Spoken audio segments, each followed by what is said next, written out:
Good afternoon, Michael Malice here. Let that be your welcome for the next hour and for the next year.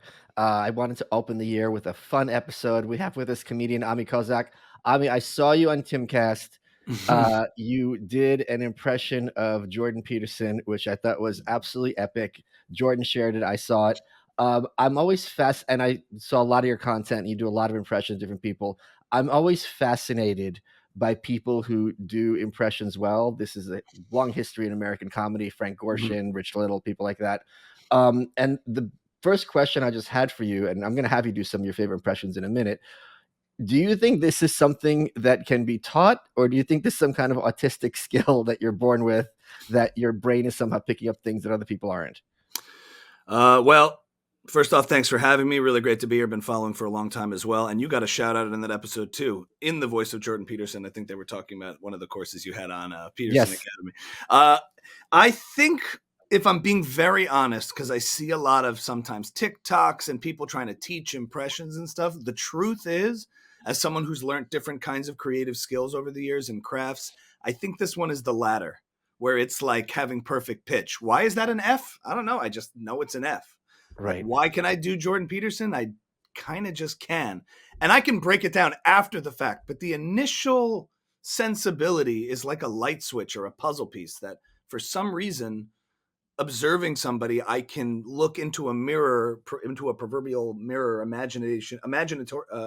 a fake mirror of sorts in my mind. But instead of seeing myself, I can see that person and contort. Because a lot of impressions are also visual, more than just what you hear. It's the whole essence of a person. So I can break that down. But how I do it internally, when I think back on it, is like a light switch or a puzzle piece, and there's like a thing that just happens. Yeah. That's interesting you say that because something as when I was asked the question, I didn't even realize what I was saying because when Mm. I co-authored books for celebrities, I had to do something similar, right? You want to capture their voice. If you know Right. what someone sounds like, you want it to read like it sounds like them. And a lot Mhm. of these books don't sound like the author. I remember very vividly, and I guess there was no option to do it otherwise. George W. Bush had his memoir, and Mhm. it's like this poetic like prose, and it's like this isn't how he talks. Like everyone knows this isn't how he talks. When they try to give him speeches like this, he sounds like he's having a mental breakdown. It But was in then if you're 2003 that we decided to invade Iraq. This was a very difficult decision for me and Dick Cheney. We sat there pondering the consequences of a decision made in ignorance, and who knows? right, you're sitting right, and it's just like at the same time, if they had it written in his voice, it would sound like Dr. Seuss. So Yeah, I don't yeah, know that they had any option. yeah. But one of the things I would always do is I would try to, if they have idiosyncrasies in their speech, like Hmm. I'm like, all right, this is something that is weird.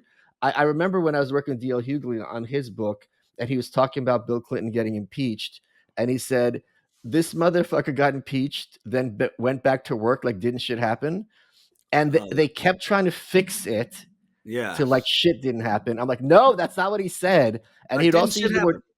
yeah, Hmm. and he would also use the word airlines in a singular, like, "Why would I fly with this airlines, Hmm. when this airlines is treating me so badly?" And they kept trying to fix it, and I see this a lot on social media where people name the show, when people try to correct, but I'm like, Hmm. when you're dealing with colloquialisms, the correction is losing the character and is actually incorrect because this isn't a Hmm. deposition, this Hmm. isn't some legal brief, it's sounding like someone talks. Yeah, everyone and to put it in musical terms, has their own key signature. This Yeah. style, a way of speaking, gesturing, looking. Its own flavor that you have to capture. If you were to just do the sound for you of an impression, it wouldn't necessarily translate. I mean, there's voiceover kind of work, but when you're really doing somebody, like if you're getting in, if, we don't have to skip ahead, but like even if I just morphed into Trump, it's like I haven't even said anything yet, and you're laughing because you can see it, Michael. Malice, Michael Malice. He's got interesting intentions with that last name, but well, he's a good guy. Iraq, you can see it. And Jordan is, Wait, slow down, yeah. hold We on, don't you're have to going go way to all of too them, fast. but I'm just Hold demonstrating the visual of like when I say it's like a light switch. Like you crack certain, like with Trump, a friend of mine who's a fellow comedian, he showed me the lip thing. I was doing it for a while, and it felt kind of good. But then when he went, I'm like, oh. then that's sort of like, you're putting it together, and then it's like the scene in like Indiana Jones. It's like an unlock, and then you realize that's the person. So impressions can get more integrated with time. Like when I start on an impression, I'll be like looking back on old videos, I'm like, it wasn't as refined. But over time, it gets more integrated because you get more exposed to, you get more data from that person, and the more you consume of them, the more the impression is integrated. Where So you don't, see the other person. let's get a little cerebral with this because that Trump thing you just did is just uncanny before you even said anything. So what are like what's funny is it's working on an intuitive level because these are things I picked up on but can't articulate, and these are things you picked on that maybe now you can because you're breaking it down. What were the elements that just went into that? Like even the speech pattern is he obviously he's never talked about me, but the way you said it is exactly how he would say it. Right. Yes, there are, and different. The coolest Trump has been such an interesting one to impersonate because he's one of the few people where there's so many different kinds of impersonations of him that people have sort of unlocked. There was like the original Alec Baldwin thing was just kind of making the squinty face, but it's a little bit of a caricature.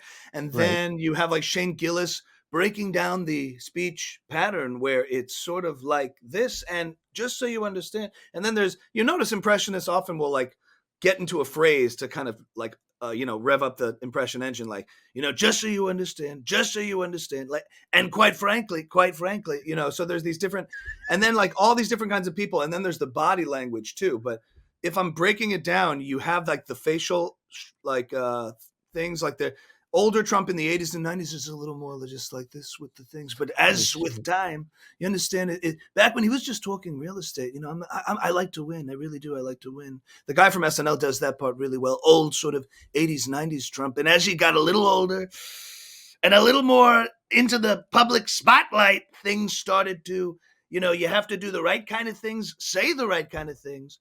And what he'll do sometimes is say something and then kind of say it again and then say it backwards. And backwards, he'll say it and then kind of flip both directions. But he has this weird sort of way of making language very sticky. Like his expressions become very sticky. And I read like and watched a lot of Scott Adams in the early Trump days of the I was just ascendancy. gonna say that Scott Adams talks on being a super persuader. Oh, super. Like the 2015 when Scott Adams, dub, dub, dub, dub, dub, welcome back to the simultaneous sip. Dub, dub, dub, dub, dub. But he called it in 2015. Like he said, there's something sticky about the way he's talking. It's not just some clown. And the detractors of Trump have always underestimated him every step of the way, thinking he's not serious. This is all just a clown show. But there is something really interesting about sort of the way Trump gets things to land. There's a very unique rhythm to the way he talks. There's weird sort of pauses, but right before you say something, if you're talking to, most people would say, "Hey, Michael Malice," he'd say, "Michael Malice, what a guy." There's a rhythmic, almost syncopation to how he's doing it, and you know It's like a that, haiku. and you know that so well, and you know that so strongly. And uh, look, the government knows what's going on. The government knows. They know. Otherwise, they would shoot them right out of the. And they would shoot them down. They would take these drones out, and then he'll just like say one word very strangely. George Bush disaster, he got us into Iraq, took us to Iraq. And, Kamala, she doesn't wants to be black, and she's Jamaican, and now she wants to be black. There was so much blood, let me tell you, and you know that. And we're back to me. There we go. It it it I So, there's an uncanny valley thing going on here uh-huh. because Yeah, it's this an element of it that's disturbing because obviously I'm not talking to Trump, but right. it's when it's too spot on, there's something like this isn't natural. Like Mm. it's almost like channeling another human being and taking their soul. Yeah, it does feel when I'm in it, if I'm really locked in, like I feel like I'm looking at the mirror and I'm seeing not me but him. So it's like that's what I'm reacting to, sort of this avatar of myself in a way, and then you're sort of channeling it, and then you can just kind of play with it and improvise. And people said, "How do you come up with it?" I just kind of I'm that person just for the moment, and you know that. It's So fun. are there some people who are easier to mimic and some people who are harder? And also, are you this is kind of a stupid question, but are you trying to be spot on, or are you, like, heightening certain aspects to m make it more clear that's the person? You know what I mean? Yeah, sure. There's definitely, to the first question, certain people have eccentricities that are very obvious Yeah, and unique. So Trump's speech pattern and style is very unique, and like idiosyncratic, and like other people, like you would have trouble necessarily, even if it was perfect. You might say right. okay, but there's a subtlety to them. Like sometimes those are fun too. When you can really get somebody subtle, it freaks people out because then they go, "That is them." Like Like, who? Who's a good example of that? it's a good example of somebody very subtle. Well, even when I did, trying to think of somebody who's actually subtle. Even like an impression of you would probably be subtle, but there's sort of a there. Like it's a little squinty. It's a little like I'm not doing it yet, but like, can you see it? I Somebody's don't know what that is. But like, there's this happening. It's very subtle, but it's sort of the giggly, like likes to schmooze, but can also eviscerate in a debate.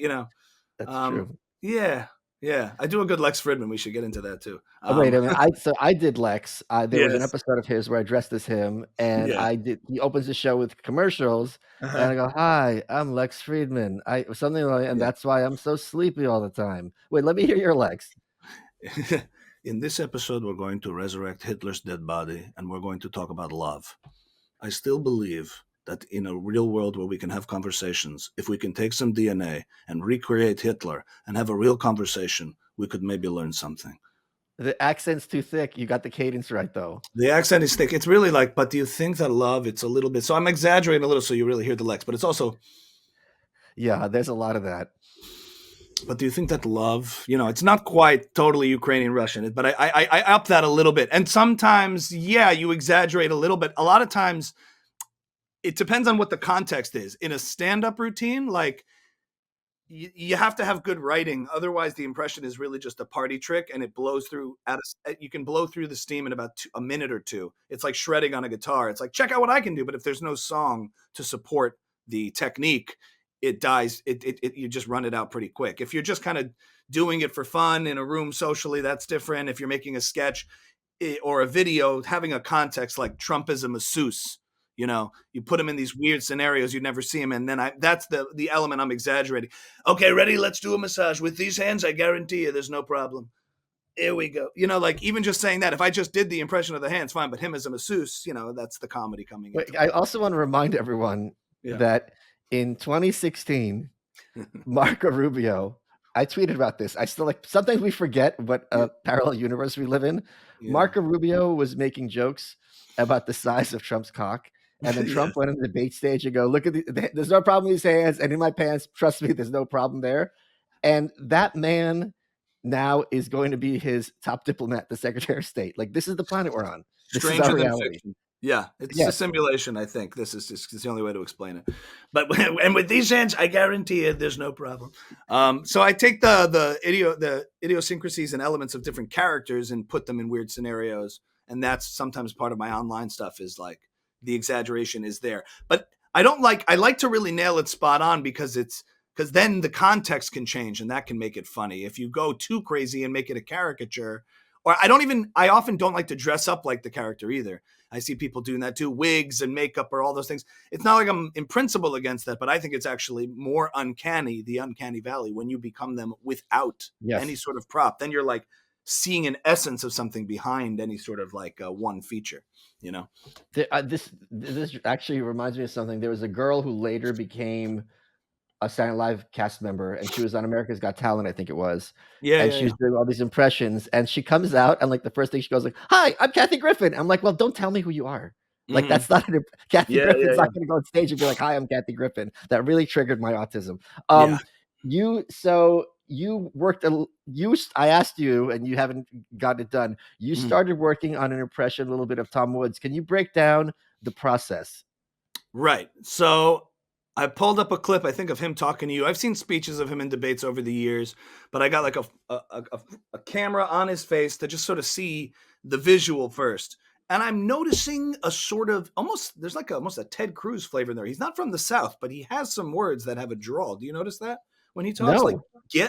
he's Massachusetts, so maybe there's a part of it, right? Sometimes if I'm trying to figure it out and I can't, I look up where they're from. to say, Okay. oh, it's a Louisiana accent. That's what that is that I'm hearing. So sometimes I'll do that. But those are like the little things if it's a fresh impression and I'm just watching. And then I'm just trying to kind of get the way in which they discuss an issue. And the thing is, there are things that happen. You can sort of see. There's pauses when he looks, when he's staring at someone, it tilts to the side and looks that way. Now, I know it's not perfect, but there's first that little bit of melodic structure to the way in which he's talking, almost like a radio announcer, but a show called Anarcho-Capitalist 81.7. And, there it is. So, as we looked at the data, if you follow the graphs, and I followed the graphs and I drew it with a Crayola crayon on purpose so that you could see, even from a childlike perspective, and children deserve maximum freedom. I don't think parents should have any say. I would let a 4-year-old walk into oncoming traffic because I would never infringe on their rights. Now, I don't know if I have it down, but you kind of can hear it. Well, I'm watching him sort of just the general way speech pattern, because I'm musically trained, that kind of is easy to like. that's what it is. That helps too, and timbre and pitch. What I think I possess that is maybe unique to the skill set of impressions. Besides, is that not only can I identify it, but I can place it properly. So some voices sit in the back of the throat, back here. Like some are more like forward, where the tongue goes, where that goes. Like how to recreate the pitch and tone of somebody. There's all different. Like Jordan Peterson is sort of a lot of people do Kermit the Frog. That's not it. It's a little bit of a slightly different place. It's like, well, it's upper back with your shoulders back and your voice, and Trump is grovelly and down here with a little bit of air in the front. And Tom Woods has sort of good resonance right there in the mid-range.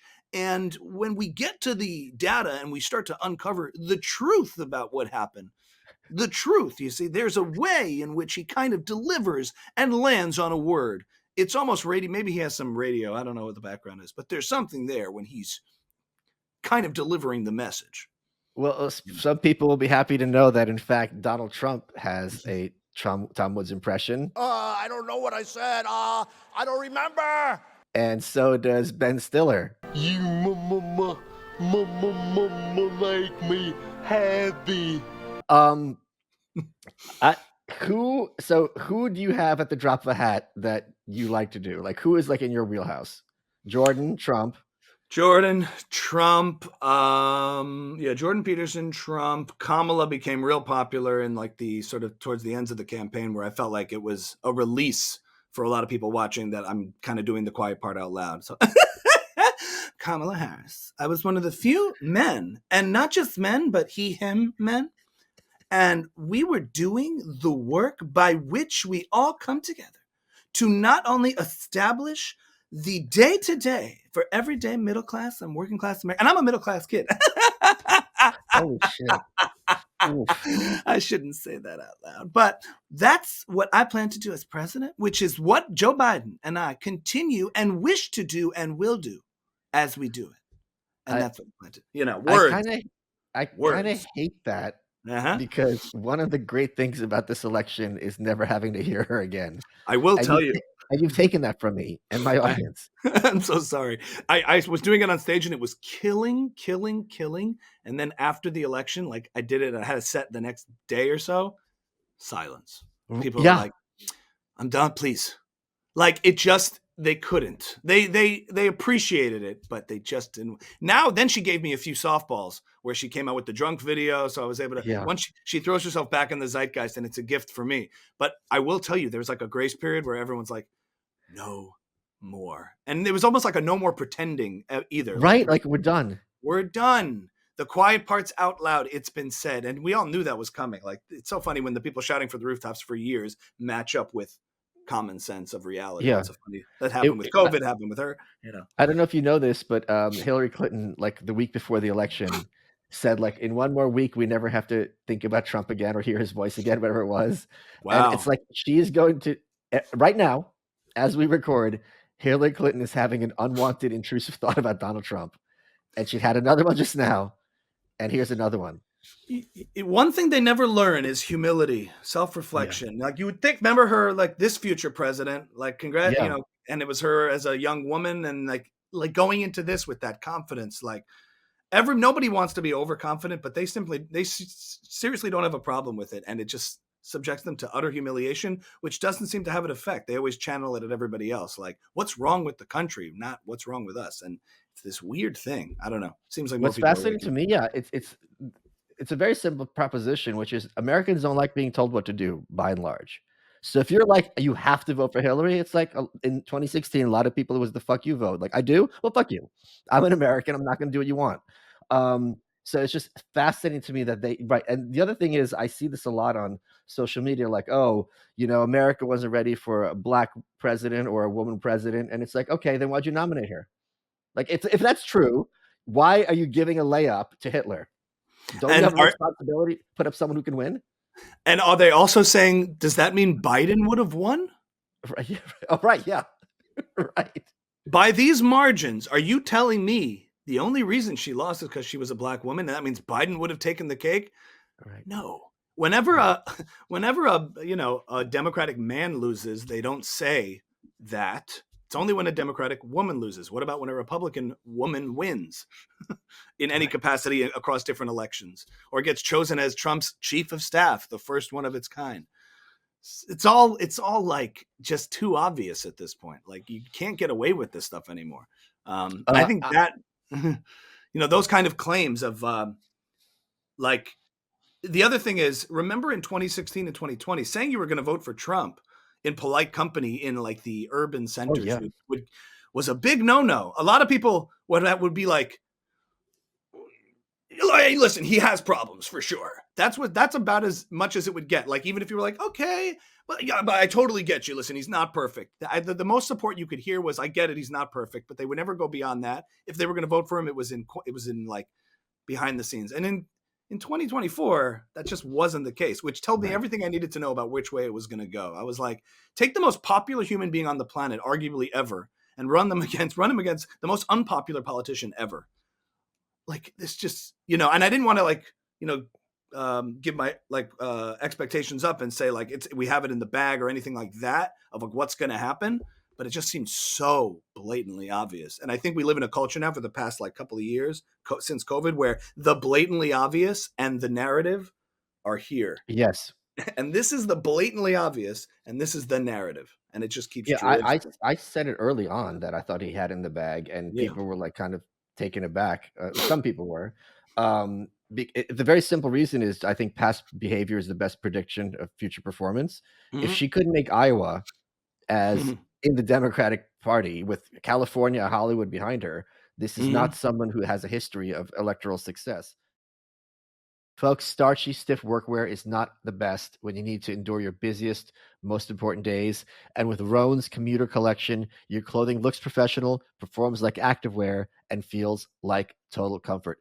If you want to look good without having to think about it, you can have their durable, refined wardrobe, easy to style, and it exudes confidence effortlessly in a wide range of social and professional events. And here's the thing. You don't have to worry about the hassle of frequent dry cleaning, only to have the clothes shrink or fade. Rome has premium pieces to elevate every occasion.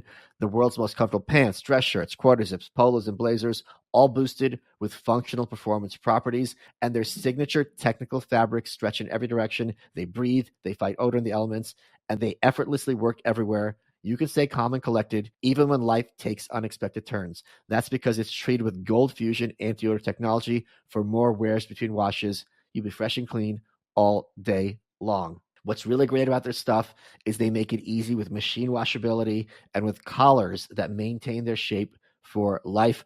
The Commuter Collection's wrinkle release technology works as hard as you do. It makes every piece perfectly packable for travel. The Commuter Collection can get you through any workday, straight into whatever comes next. Head to Rhone.com/malice. That's RHONE.com/malice. Use promo code MALICE for 20% off. That's 20% off your entire order when you head to RHONE.com/malice and use code MALICE. It's time to embody your most confident self. Let's get back to the show. The question I had for you, and I've asked this to all my comic friends. Yeah. I'm going to answer first because it just hit me this morning, my answer. Do you think we've passed peak woke in terms of comedy? And this is the moment I think this is the moment where I think woke broke, which is when you had Tim Waltz telling Kamala Harris that he likes white guy tacos. And she's like, what does that mean? Tuna fish and mayonnaise. I think that was in August. I'm like, after that, it's a wrap. Like you've hit rock bottom. There's nowhere to go. It's over. What's your opinion as a comedian? I think for a long time, like woke was only as powerful as you allow it to be in the Yeah, comedy world, especially. Like, when does woke work? It's sort of a self inflicted wound that they're asking you to do. So when you apologize to the mob in a faux apology, if you've actually done nothing wrong but said something and then apologize in the form of something you don't actually believe, that's when woke wins. And I think smart comedians, shrewd comedians for a long time have known that the people with integrity survive woke. It's all you got to do is just stay the course. Joe Rogan, Jordan Peterson, whoever you are in the culture, like, you know what you meant and you know what you said, and the fringe views of a few select people in the cultural epicenters aren't determining what most people really think. And if you stay the course.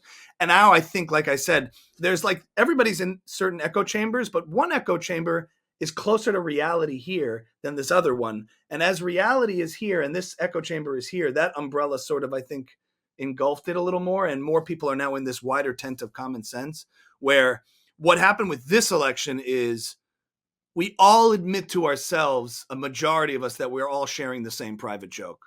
Like, right. And that just yeah, became more widespread in a sense that it's not this silent minority of people. It's a silent majority of people that's now not silent, as expressed by all of the, increased support, I think, for Trump in all the marginalized communities that they said he was right. going to destroy. And also even the Democrats trying to out Trump on his own positions they once deemed xenophobic and racist, like immigration. And granted, Trump says things inartfully and provocatively, and that was his style. And one could argue the merits of that and certain policy positions if they were consistent with freedom and like the principles and constitutional. That's all fair. But temperamentally, that's one judgment call. But as far as the things he would actually accomplish, because we have a reference point of Trump having been president, past performance and current, because he's been that way, all the Trump hysteria arguments just fall apart.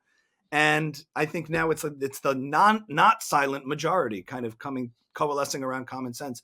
Once again, what I am seeing is a disturbing trends of like other forms that get talked about on Twitter a lot of wokeness in other factions, whether it's sort of ascendant on the farther right circles of this sort of tribalism that I've been seeing, and the fracturing of what you would once think is like, aligned, factions within sort of the right of center movements, which we could talk about. But there's been issues there that have been disturbing to me and confusing. I find it. I'm very hopeful about the next 4 years, as I'm sure you are as well. And it seems I'm often wrong. I have no problem admitting it, but I love it when I'm right, and when I'm right when few other people are right. And for me, donating money to John Fetterman has been like the best return on investment I've ever seen, because every one of my friends who's right of center or people who watch my show are like, "Holy crap, you called this one!" Like he is my and if he had been the nominee, he sure would have gotten far more electoral votes than her. I don't know how many he would have gotten, but it would have been far closer. Even the guy literally has brain damage. I don't know if like Miriam Adelson came and like shot him up with some kind of serum to give him superpowers out there or something. I just think, he just all of a sudden, I don't know. I didn't see it coming, but good call, Michael. I guess I got to say, yeah. So what's interesting is like that. I look at things in like as a Orthodox Jew family in Israel with everything that's gone on over the last year in sort of a pre-October 7th, post-October 7th world. I'm happy in the Trump victory that I feel like, I've always argued about, the fringe elements on the right and the fringe elements on the left, I think is worse on the left because the left is far more ascendant in the culture. Like you don't see Nazi and KKK shows on Disney Plus or in academia. Like you don't see that. And so I was less concerned with always the sort of Trump derangement hysteria of the elements on the right. But in the post-October 7th world, when I started to see it in the form of through the lens of Israel and not only the far left sort of anti-Semitism, but some of the weird cultural players on the right kind of like toying with this edgy idea of like discussing Israel in kind of really, I don't know. I found very distasteful terms and problematic terms. Like I haven't forgotten that element is there. I feel like the groups within the right wing generally that were hostile to that maybe have some anti-Semitism in them or whatever are calmed down by the fact that Trump is in the White House because they feel like they have someone who represents them. and anti-Semitism could kind of flare up when people feel like not represented. But I haven't forgotten that element is there, and there's certain things I can't quite make sense of about it. But I find it absolutely baffling Mhm. that that kind of those types of people think Trump is their guy. Mhm. His daughter converted, Ivanka Trump, and she didn't do like one of these like fill out a form conversions. Like to convert Yeah. to Judaism the Yeah. real Yeah. way, like she did. It's Yeah. a year-long process. You have to keep kosher, which I certainly don't do. There's Mhm. all sorts of things you have to do, and it's really kind of it's easier to get into most universities than to do this. And Well, the she did it. Gripers are not into Trump for that reason, at least on Twitter and the way they put out statements. The Fuentes have called out No, that no, but he's hold been, up. But my yeah, point is their idea. Trump is by far the most Zionist president we've Mhm. ever had. So Yeah. if Israel is your big issue and you think America shouldn't be involved with Israel, which is a perfectly coherent position, I don't see how Trump is going to be your Mhm. vehicle. That makes no sense to me. I think it's more that because you don't feel not represented in all those other areas you care about, like America First issues, because at least you have that, where Biden and Kamala Harris were not that, like there's enough for you to hold on to so that you can say, okay, he doesn't have my back on this issue, but I actually, on all this other stuff, whether it's inflation and energy and military and other things, like I feel at least now a somewhat comforted that I have someone who represents a chunk of what we all used to agree about, and now there's this weird divided line. So I think that's more what it is. Not that they're not aware of that, but again, as someone who is a Zionist and pro-Israel, I'm aware of their positions too. So there, even within the broad tent, there's some scars that have accumulated that have surprised me. I would never have thought that would be the case, but certain Well, people you never have thought what would be the case. that on the conservative or right of center side of things, we'd see such rising hostility towards Israel and towards, like I saw it on the left. You see it in academia. You see it in the Yeah, but Hamas hold supporting, on. I like, can make this case pretty easily, which is sure. for a century, like how much American money and American resources have been going up to prop countries in other parts of the world. Mm-hmm. This puts American lives at risk. Mm-hmm. At the end of the day, why does this have to be America's problem when America has certain enough problems of its own? Yeah, I think that academic argument is okay. Actually, like there's been like Mayor Kahana, one of these, the far right political leaders in Israel have been against foreign aid and entanglements, but Right. still have allyship. But I think it's not always. It's been sometimes under the guise of it just being about foreign aid, meaning you don't see people saying, "I listen, I support Israel's right to defend itself." The only issue for me is just that we shouldn't have to like give them aid. I think it's been a little more sinister and ugly than that. Well, it's both. It's a Venn Yeah, diagram, right? I mean, and sure. also places like the ADL, I think you'd agree, Yeah. use anti-Semitism in grotesque ways to just any behavior they don't like, they call anti-Semitic. Yeah, I've been critical of that too. Yeah, it's always been, they're only going after right of center people. When you have leftists who are anti-Semitic, they don't care. So I think that has turned a lot of people away from being supportive of Jews. It's like if this is your spokesperson who's complete disingenuous and malevolent, I'm sorry, I'm not going to be on your team. Right, but then you got Prager and Shapiro and tons of conservative Jews. And I would say also like that's different. Like saying like I don't believe in foreign aid as a position, like a Vivek Ramaswamy or a Ron Paul. Like I don't believe we should be entangled in those kind of things. We can have academic discussions about that, whether it's in America's interest to support Israel in terms of military aid or financial aid, whatever that may be. That's an academic discussion, and I don't attribute any sort of malice there. But that's different than the language of like cabals controlling American government and all that kind of stuff. But what I'm seeing is and I've seen, or like, I don't know, when like Tucker decides to do a special on like Israel oppressing Christians in the West Bank, but leaves out the de-Christianization of Lebanon and all the West Bank under Palestinian Authority. It's just like weird selective spotlighting to craft a narrative, which it's just kind of I've been taken aback by it. And it's not generally about foreign aid policy. It's this other kind of narrative that's been peddled, which has kind of been disturbing to me. But anyway. Sure. I point taken. I just think that this is a topic that has been so cloaked in propaganda and disingenuousness that it's really like just a morass. And it's almost impossible to like, I'm very glad that I had Konstantin Kisin and Dave Smith on this show, to discuss this kind of stuff in the past, because it's almost impossible to have any kind of civilized conversation at this point. Yeah. And I think that's by design. And I think it's really, I don't know if unfortunate is the word, maybe that's too weak a word, but it's just like it's just the energy is at a 10, and understandably so. When people are being Yeah. killed and kids are being Yeah. killed, it's going to be hard to have a coherent conversation. Or an informed one. People are like basically having a headline argument. Here's what I've read. Here's what you've read. Here's what I've read. Here's the clips in my algorithm. Here's the clips in my algorithm. No one's having a suffering competition. I mean, like, what are we trying to decipher here? And when you're trying to decipher morality and degrees of difference, I think that's also there's a dearth of that. People on the ground who are doing it. Let's talk a bit more about the comedy stuff. Yeah, sure. What do you? It seems to me that social media is really made this. I don't like using the term golden age because that's a Mhm. historic thing, but a ripe opportunity for anyone to kind of put their shingle out there and get their name out there. How did you get to build your audience? So I came from the music world, which I'm still very active in. I lived in LA from like 2011 to 2021, a little bit through COVID. And I was really doing music for film and television. And I have a band called Distant Cousins, like indie folk pop music, original music. And we were getting stuff in films, television, licensing for TV, and composing for theme songs and things like that, and kids animated shows.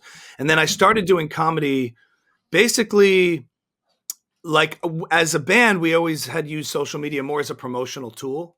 Like, Right. hey, we're playing at such and such venue. Come check it out. We just released a single. Come check it out. It was always promotional. And then when TikTok was kind of a new thing, not unheard of, but not like culturally dominant yet, I was sort of early to it. And I looked at the platform and I started just trying things out. And I said to myself that I was going to try to use it consistently. At least that's not just promotional, but just show up every day on the platform as if it's the space that I'm going to be present in. And I started doing a couple musical things, some comedy things, and then I started just doing impressions on like 5 days a week, take off for the weekend, a video a day. And that gave me like a certain presence on the platform. And then as COVID happened and all my other gigs shut down and everybody was really on their phones in a particularly unique way, I started doing impressions. And then about 2 months in, I had a first video that popped. I was sitting in the car, and Gary V, a fellow, a Belarusian, Gary V was a guy who popped up on my algorithm, and I was like, oh, can I do a Gary V? That's interesting. So I put up my phone in my car, and I've told the story a bunch of times, but I'm just so sick of 24-year-olds like complaining that they're not killing it, right? Like, if you want to win, move to Louisiana and start a fucking peanut butter brand, right? Like peanut butter. And I'm like, should I post that? Like, that's some real shit. Like, Michael, I love this so much. We should turn this episode into an NFT. Like, so I'm like, do I post this? Do I not post this? Whatever. Wait, what was the thought process? Why wouldn't you post it? I just wasn't sure if it was refined enough yet. I usually don't hesitate, but I was like, Anyway, I posted. Long story short, hour later, 10,000 views. 2 hours later, 100,000. By the weekend. Wait, hold on. That always happens. Like Yeah, something yeah. that's like a brain fart that you're like, oh, this is garbage. And then it's like, okay, this is my brand now. So all of a sudden that video blows up, gets shared by Barstool Sports, and it taught me a profound lesson about both virality and social media, which is a very simple concept. But I was like, oh, social media is not the commercial. It's the show. Duh. Yeah. Make good stuff here. Don't talk about good stuff you're doing there on the platform. Make good stuff on the platform. So simple. And it isn't even the virality that like makes the difference overnight. In a sense, it did in the way I looked at it. But after that, I was also ready to start like doing all these other impressions. Look what else I can do. I can do music. I can do this. And then I got a message from someone in one of these content creator spaces who was just like, here's some advice, by the way. Lean into this. This is like one of your hits. Like, do a ton of Gary V until you build up an audience. And I was like, oh, interesting, because I was about to move on because everyone saw the Gary V, but not really. One video popped, and then I basically said, let's squeeze as much creative juice out of this impression as I can. And that took me all the way to like a year and a half later, opening VCon, his big debut conference with Gary. And, as not to be trapped by my own creation, I started introducing other impressions, and I would do other things too along the way. But Gary was a signature. I was like the CEO of Gary V Impressions on TikTok for a long time. That helped me grow an audience from TikTok over to Instagram. And then I did the same thing with the Jordan Peterson impression. I was like sitting in my car, and he had been off the scene for a while because he was ill and he hadn't been on the internet or anything. And I threw up driving directions from Jordan Peterson. How do I get to Roxbury Park? Ha! Well, I don't like the way the question is formulated. It's like, you can make a left, but you don't want to go too far to the left because we don't know when the left can go too far. It's like, well, and if you make a right, you become a bloody totalitarian. So use Google Maps or Maps of Meaning, as I would say. And so I threw that up on YouTube. That kind of blew up a little YouTube audience. And I started just feeding, like farming, just like nursing these different platforms with content and videos. And I really couldn't start doing stand-up out there because of COVID in LA, which LA has a COVID fetish. They're obsessed with keeping closed, well past the point. But I found these little rooms and open mics to workshop material and things like that. And then when I moved to New York in 2021, I dove into the space pretty head on of like really going to the city and working the clubs and building up material and doing a lot of stand up because, you just have to build that muscle quite uncomfortably so. But, and then continuing with the content and posting consistently on all the platforms. Started doing Twitter. I started doing Prince Harry impressions on Twitter. Really responds well to topical stuff. So I started doing these Prince Harry bits of him seeing racism everywhere. It's like, I went outside and the sun set and it was dark. And I thought, that's unconscious bias. I think it was an insult at Meghan when the sun went down because it's like, I think it's disgusting and it's hurtful, but I love my brother and I love my family, but it's hurtful. I've never heard him talk. Is that what he sounds like? Yeah. I was watching the show White Lotus. Why do they call it white and not black? It's disgusting.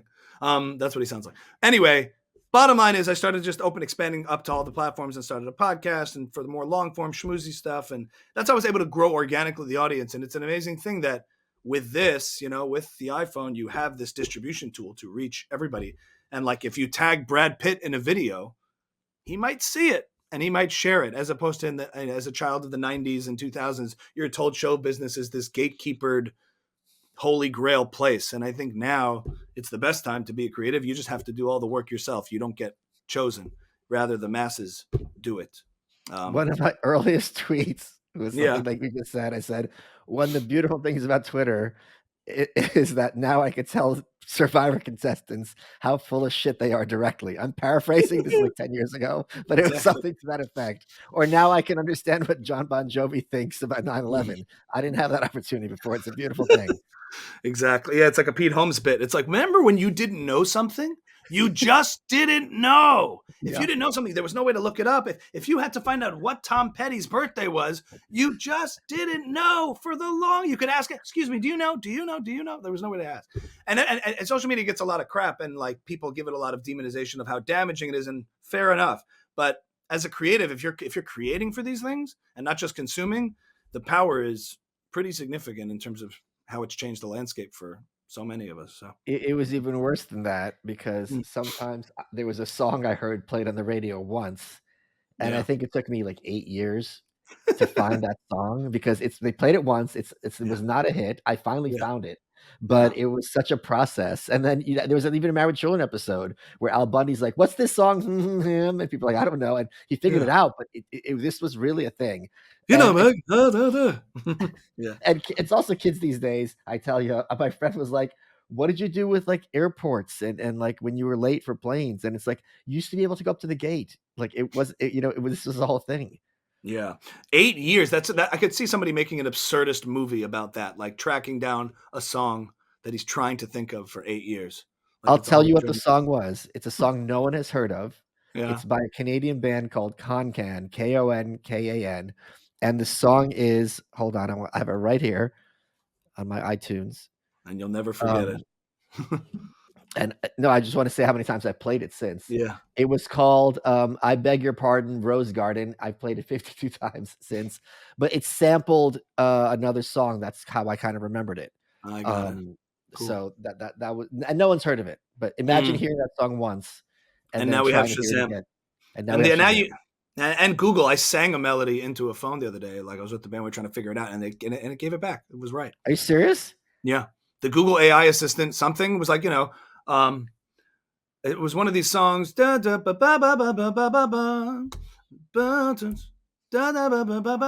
pulled up like 3 options, and the first one was the song. It was just That's wild. so crazy. It's just wild. So what I don't know if you're gonna have a good answer for this off the cuff, but this is something I've been thinking about a lot. Yeah. We're at the point where Siri and Grok and all these other places, they're better conversationalists than the average person. They're funnier, they're more informed, they're more creative, and they're more original. Do you think this is a problem going forward? Like the whole AI takeover of everything.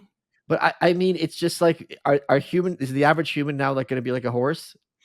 Like I mean, are you? when automobile comes along? Well, wait. What? You've had conversations with the AI that are more enriching than like a real. Yes. I remember this very vividly. I was waiting. I don't talk to normies ever. I can't do it. And I was waiting for a flight. I was boarding a flight, and there were two guys behind me having a conversation in normie babble. And they're like, "Oh yeah, it's like that movie, blah blah blah." And then one of the quotes the movie is like, "Yeah, blah blah," and the other one repeats the quote. And like, "I love that movie," and they're like, "Yeah, it's really great, blah blah blah," and they just start quoting lines from it. And they just did it in a loop. They were quoting the same lines over and over. And I'm sitting there. I'm like, "This is like random text generation, but it's not good." And people have pulled up like Grok, like, "Oh, make fun of Michael Malice like in rap battle style," and it did it, and they couldn't do that. And it did it immediately, and I'm like, "Okay, we're crossing a point here where something is happening, and I don't think many people are talking about it, and I don't know what this means, but I do know that it means something." I think if you look at the history of technological innovation with all its inevitable disruption that it causes, you end up with not all it on the double-edged sword of it. It's never all bad. It's never Right. all good. It's usually something new we can anticipate that I say leans good. Yes, In yes. other words, it becomes additive, not substitutional. You get this new kind of thing in which if I'm looking at history and looking at the pattern of innovation and what ends up happening, there's hysteria and fear of new technology. Everyone's like, oh my God, all these keyboards and these machines are going to replace all real instruments. And that didn't happen. There's now instruments we couldn't even fathom and sounds we couldn't even fathom and real instruments, and maybe demands and tastes change in the culture for different things. But in general, the integration of new technology gives you something like a fusion of things that's new. And I think you have to be cautious and careful about it and making sure it doesn't supplement completely real relationships, but it also may allow connectivity with people in ways we could never have imagined, and knowledge and being informed in certain ways and having conversations with a VR headset or living far away from family and putting on a VR or having a debate virtually in which you could never ever do before without this two-dimensional space that we're in right Sure. now. If this could be three-dimensional and feel tactically as amazing as ever, if anything, what you're having is experiences that never existed before and are now novel versus replacing current experiences. So I think ultimately you're going to get a novel space that will disrupt and destroy certain things, but maybe perhaps for the better ultimately, in that you're in spaces now that are sort of evolved. And I'm not too hysterical about it, given that they said, oh my God, these horses, what are we going to do? There's all this pollution. And the car comes along to save the environment. The combustion engine saves the environment at the time. Now the car is going to destroy the environment. It's just like, that's why I'm always so skeptical of mass current intervention at a governmental level of all these kinds of things, because they don't anticipate the technological innovations of things we cannot see that eventually the market would demand. And I think in that case, that's what we're going to get with AI, with music. Like, yeah, you'll be able to make, in a sense, it could create a scene that once took hours and millions of dollars to make, but then you'll get scenes we've never seen before, which I'm excited about. And the integration of real with AI. So it will empower a lot of things. You'll get oversaturation, probably. That's a problem, where you listen to music now and everybody can upload to Spotify. So there's a lot more crap. There's also a lot more good. Like, there's bands that have careers and audiences now that they never could have in the 90s, when a label had to find them at a club in Oklahoma. Like, that was the only way. And so you get a lot more of everything. It's like the good, the bad, and the ugly. So I'll take that and not throw It's the very baby out with funny you the said bathwater. that, because Yeah. my next project is a Yeah. graphic novel Mhm. about a band from the 80s who, if they were around today, they would have been able to make it. One of the songs they covered was The Good, the Bad, the Ugly, the Mhm. Nico Morricone theme song. And I wrote it in like 2003, 2004 as I was starting out.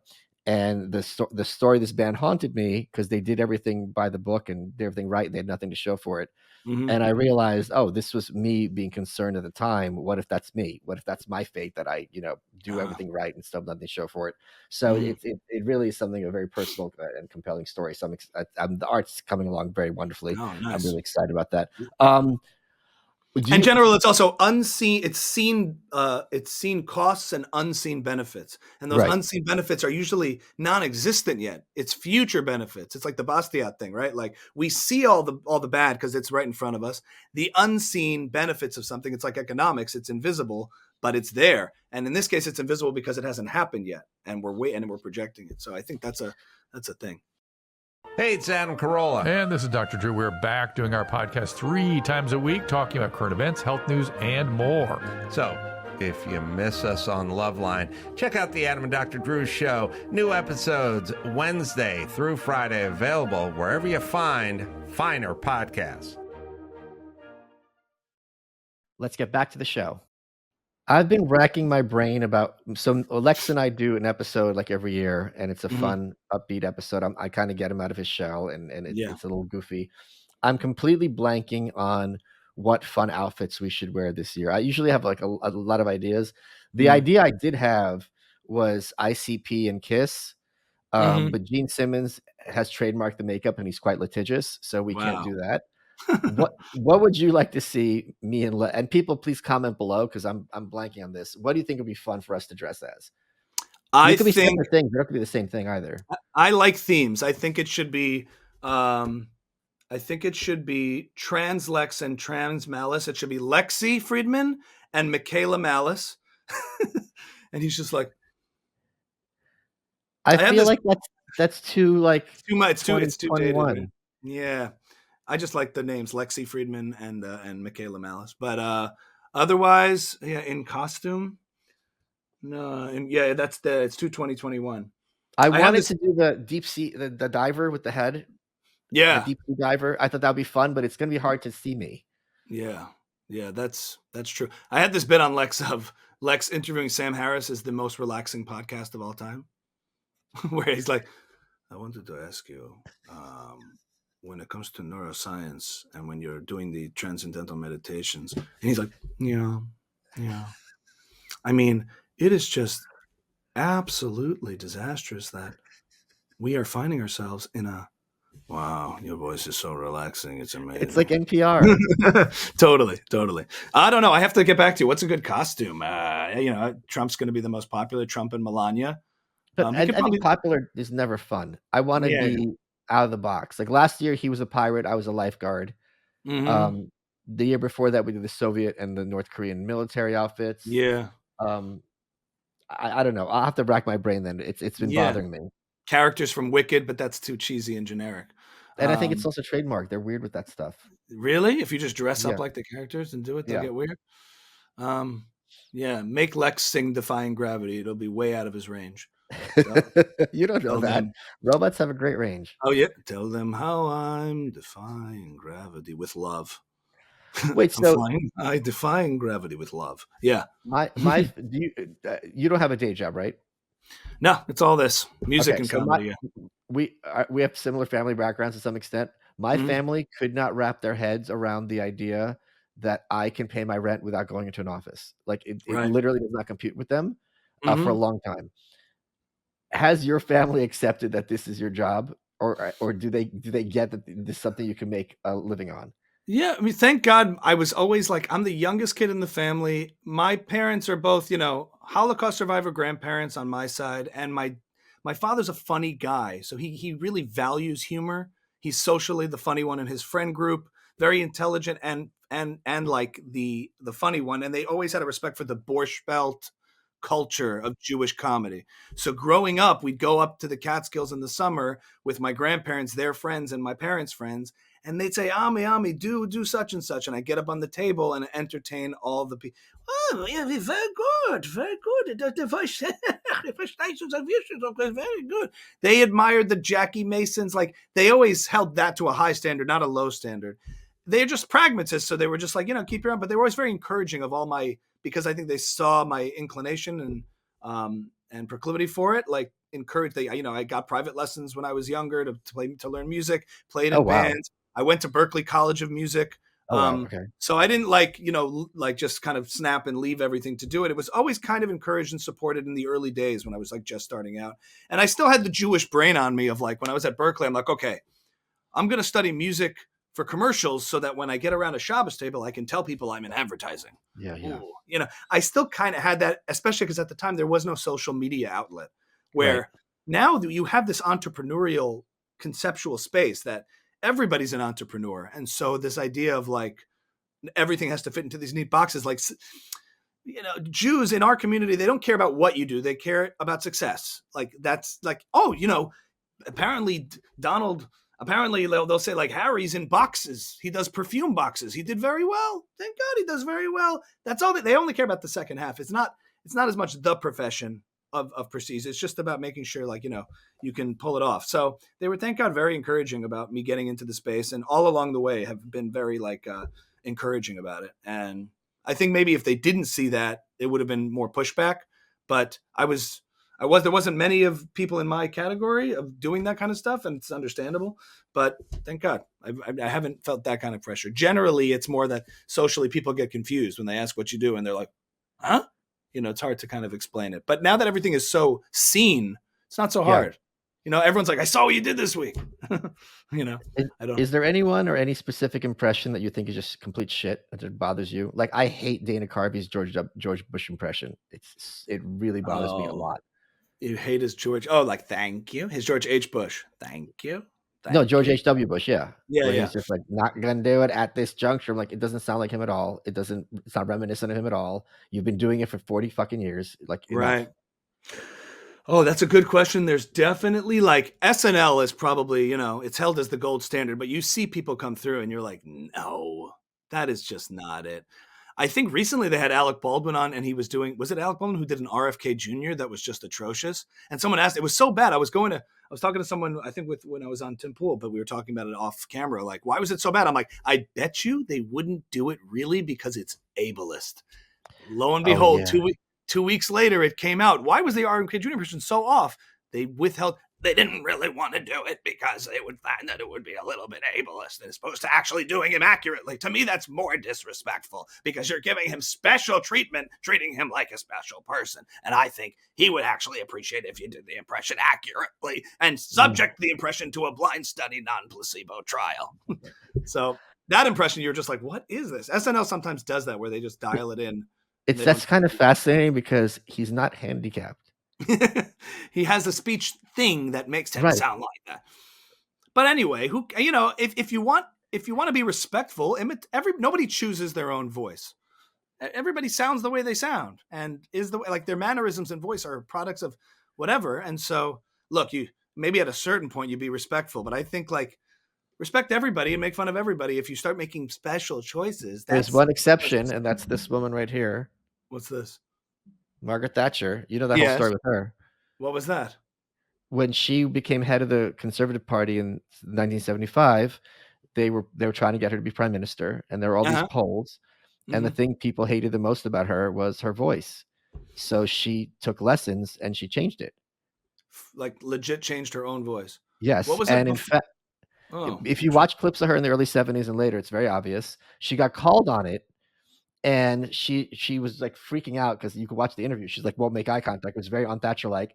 And they go, well, your voice has changed. She goes, yeah, well, maybe it's because one is using it more. She literally, the more you talk, the deeper you sound. That's right, Margaret. That's how it works. You would rather the poor poorer, provided the rich were less rich. Yes, and I have a message for Labour. Yes, that is what they want. They want the poor poor, provided the rich were less rich.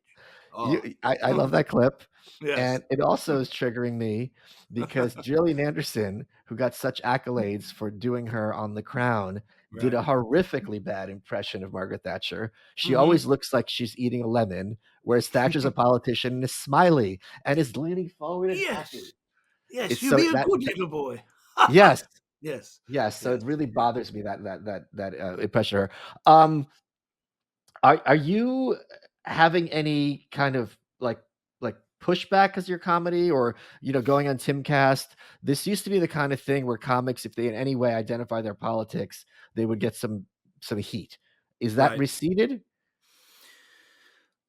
I mean, most of my heat online, just when I do serious videos talking about Israel stuff and informing people about my views on the war and anti-Semitism and stuff like that. That gets a ton of nasty stuff.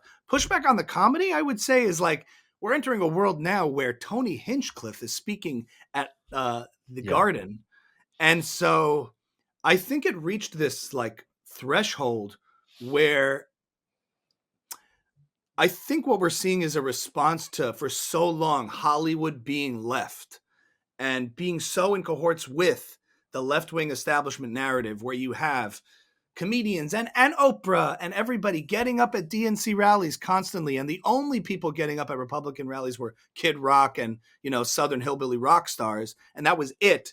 But now the left has pushed so far against cultural norms, speech, and fun. And like that you're seeing this backlash in the form of Hinchcliffe was like, usually I don't perform at rallies, at political rallies, saying it's not appropriate. But I'm making an exception here. And I think a lot of people made an exception, maybe as a one-time thing. I'm going to endorse, like Rogan coming out the day before saying like, the stakes are too high and this has gone too far. The woke bubble needs to be popped. And so I'm the last person to really receive heat, given there are people with bigger profiles. Theo Vaughn has Trump on. And in 2020, 2016, that would have been like persona non grata. When you see him making rounds, it tells you, even with young people, like the culture is rejecting wokeness and this idea that we can't mingle with people we disagree with and that people are cancelable, untouchable. This is a religion and it's a house of cards that's crumbling. And so everything outside of the woke bubble is just regular common sense people. That includes comedians, people who like to be entertained and who like to entertain. And if conservatism generally, or the right of center, is going to allow for that, then that's where everyone will be. Do you think Trump is going to be able to make headway in bringing some kind of peace to Israel and the Middle East? I actually do. Like you said before, history is a what was the phrase? Like an indication of past performance. Past behavior is best indicator of future performance. Yeah, of future performance. And I do think that, for one thing, like Trump got no credit for the Abrahamic Accords under his presidency and moving the embassy. A lot of people think when they view the Middle East, they view it through this Western lens in which values like restraint and tolerance and freedoms and rights and those kind of things are what's paramount. And in that part of the world, for better or for worse, unfortunately, like the currency is power. And a lot of times, like in the Middle East culture and in general, to the extent that you assert yourself and assert your strength, even if you get disagreed with and challenged, you maintain respect. And so a firmness and an unapologetic, like steadfast approach to policy in that region, I think is much more effective in achieving peace, in allowing enemies and adversaries to at least respect you, even if they're not going to agree with you, even if they don't want to become allies.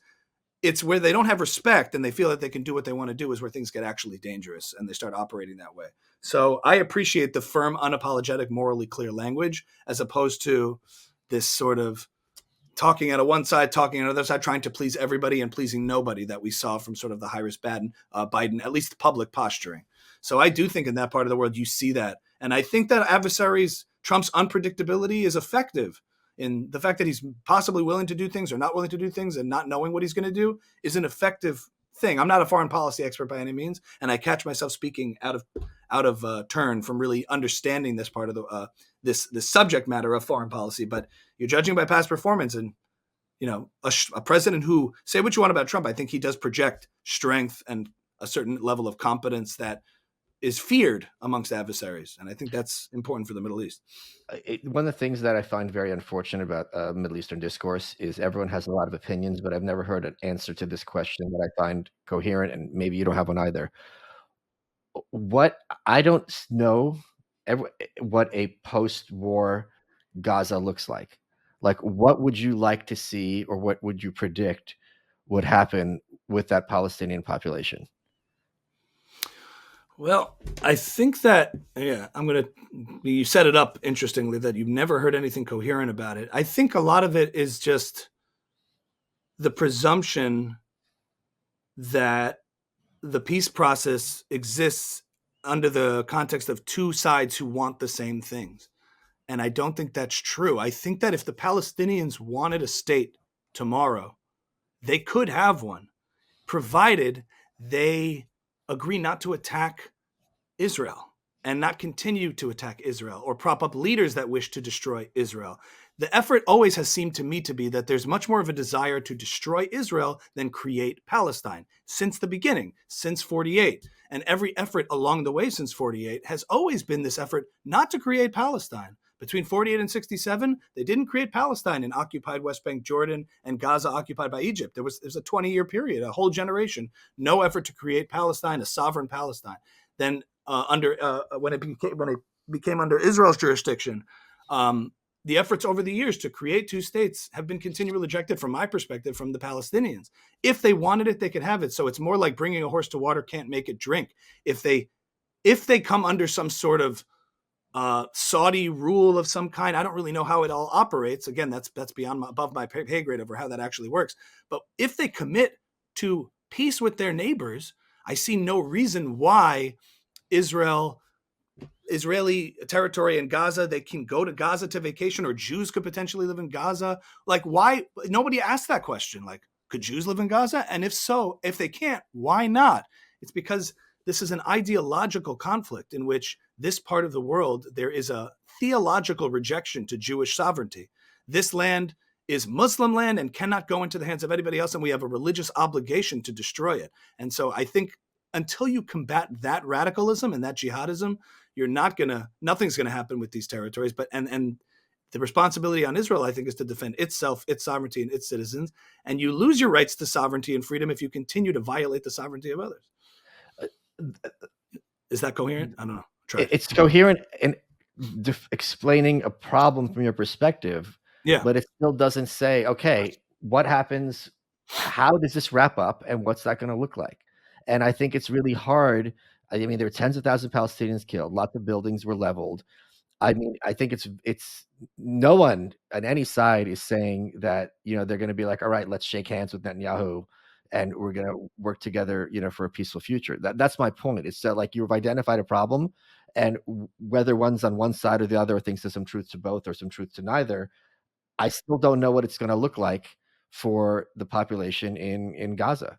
Well, so yeah, I think historically you could look to examples in which one side is clearly, you have to have a clear, decisive victory, right? Like Japan and the United States. What was Japan going to look like now that we've defeated Japan and Germany? What do we do? So there's a precedent for going in and establishing a security apparatus, and they did a temporary occupation until, I don't know how they accomplished. How do you culturally change something? That's really the question. You have to change the culture and the ideology. How you do that, I don't have the answer as far as. Well, the thing with the Japanese, hold on, is that Douglas MacArthur basically with the willingness, I believe, of the emperor, basically took over this emperor figure, and it was like, okay, there's no loss of respect.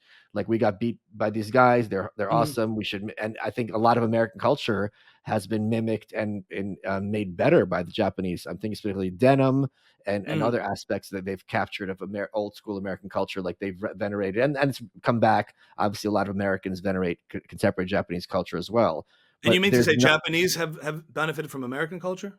Right. If you want the good denim, it all comes out of Japan. Like, there's lots of things that they adopted and then made their own and improved upon that was originally American. Point being, there's not been this historical American versus Japanese animosity, like, whatsoever, right? Like, that wasn't, they bombed Pearl Harbor, but they really wanted to conquer Asia. They weren't really, had no intention of conquering the US. This is obviously very different. They're like right next to each other. You just had October 7th. You had the actions of Israel before October 7th. You had the missiles going on. This is going on for a long time. Right. I just don't see anyone. And everyone, this is what drives me crazy. Everyone's like, okay, they have like a one sentence answer.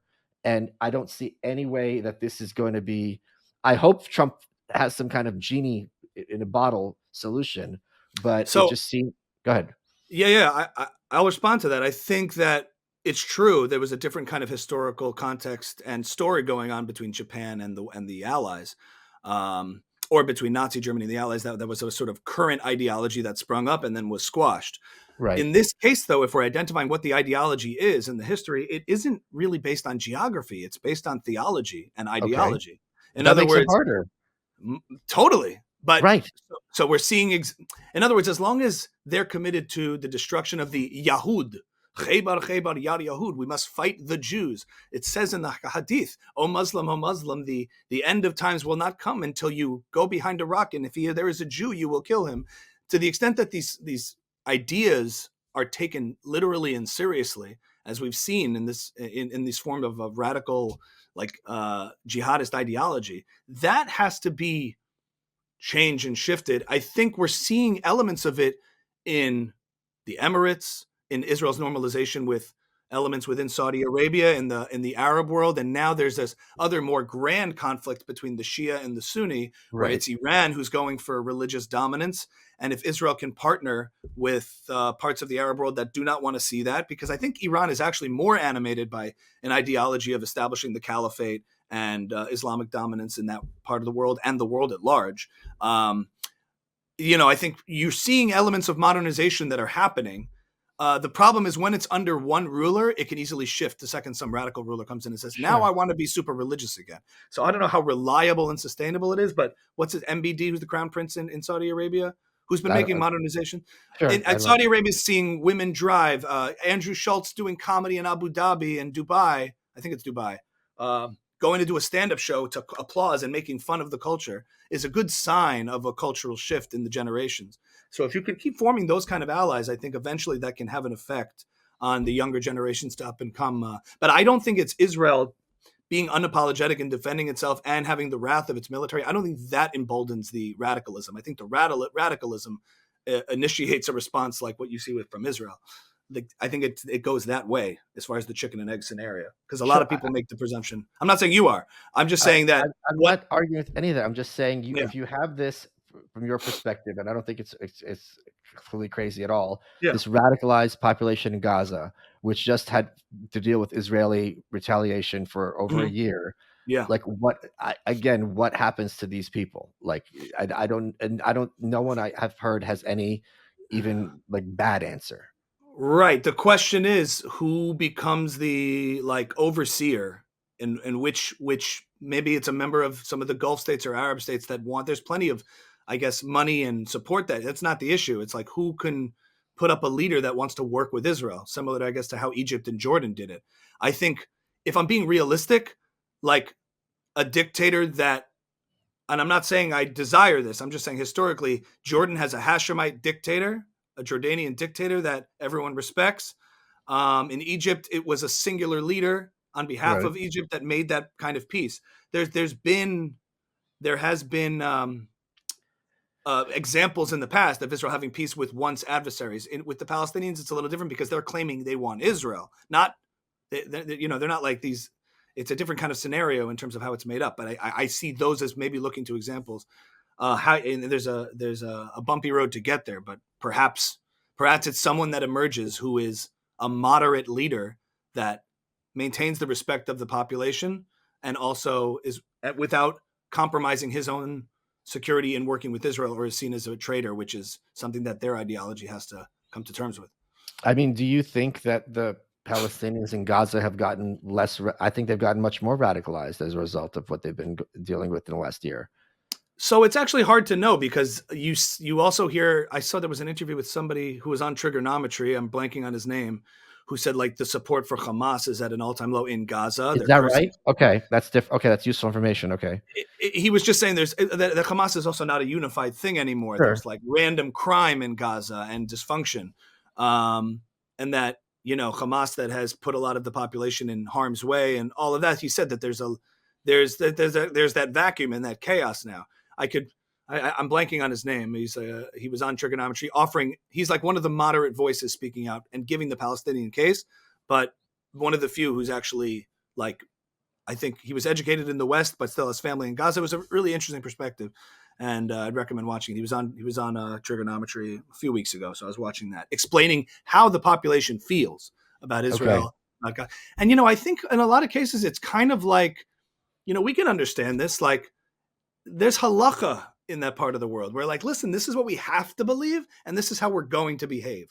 And if you could take the most radical elements of what we have to believe and separate them from how we have to behave, Judaism and Christianity have sort of done that over the years, right? The idea is the texts say what they say. I'm not here to compare scriptures of different things and point fingers, but it's more like, to what extent do you take certain things and manifest them in the world, modern world currently?